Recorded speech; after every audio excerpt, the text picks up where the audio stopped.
All right, today we're jumping into a truly wild piece of 17th century literature. It's a bizarre story about a famous saint who was so cunning, so devious, that even hell itself couldn't handle him. To really get the vibe of this thing, let's just start with a quote from the text itself that describes our main character. Get this, he was so endued with the devil that he was able to tempt, and not only that, but even to possess the devil. Just let that sink in for a second. We're not talking about your average sinner here. This is someone who could out-devil the devil. So who is this guy who's capable of possessing the devil? Well, the story throws us right into the deep end with a really shocking premise. We find Saint Ignatius of Loyola, the founder of the Jesuits, and he's not in heaven. Nope, he's hanging out deep in the pits of hell. Okay, so you're probably wondering, who on earth would write something like this? And, what was the point? Well, the author was none other than John Donne, one of the most famous poets of his day. He published this work called Ignatius His Conclave way back in 1611, and he actually released it in both Latin and English at the same time, which was a pretty big deal. Now, it's super important to get one thing straight. Donne wasn't writing some serious theological argument. This was pure satire. He was using humor, irony, and just wild exaggeration as a weapon to go after a group he had a real problem with, the Jesuits.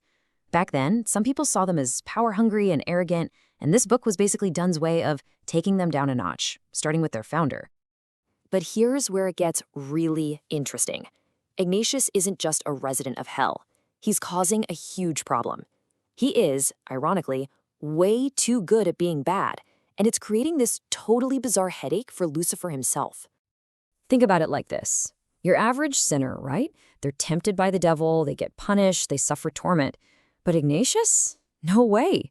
He's the one tempting the devil. The book calls him a subtle and cunning fellow who causes, and this is a direct quote, perplexity for Lucifer. The whole power dynamic of hell is completely upside down because of this one guy. So that raises the big question, right?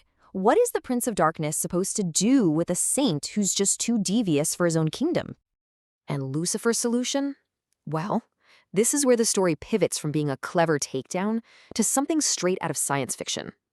Lucifer's final decision was to kick him out. Seriously.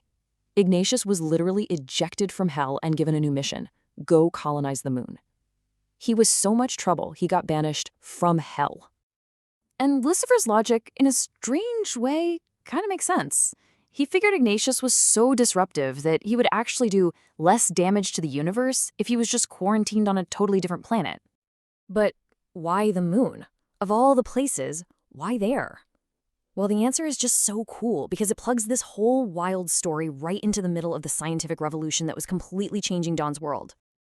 You see, the book is packed with shout-outs to the biggest scientific superstars of the era.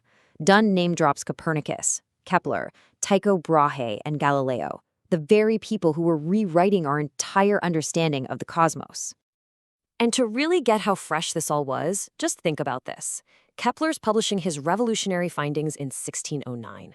Galileo is making huge waves with his new telescope in 1610, and then, boom, just 1 year later, in 1611, Donne drops this book. He was writing in real time, right as the universe was being redefined.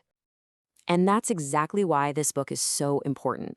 It's this incredible mashup of social critique and brand new science, which is why a lot of people consider it one of the very first works of science fiction. Donne used the new, unexplored frontier of space as a stage to play out his commentary. So after all that, saints, devils, astronomers, what's the big takeaway from this strange and brilliant little book? Well, first, it's a biting, razor-sharp satire of the Jesuits. Second, it's this unforgettable, bonkers story where a saint actually outsmarts the devil. Third, it's a pioneering book, one of the first to ever mix science fiction with religious criticism. And finally, it's just a perfect time capsule of the incredible intellectual energy and upheaval of the early 17th century. And that kind of leaves us with one last thing to think about. 400 years ago, John Donne used the moon, the newest, most mysterious frontier he could imagine, as a place to banish a challenging idea. It really makes you wonder, what's our moon today? What's the unexplored frontier where we send our most disruptive and difficult ideas?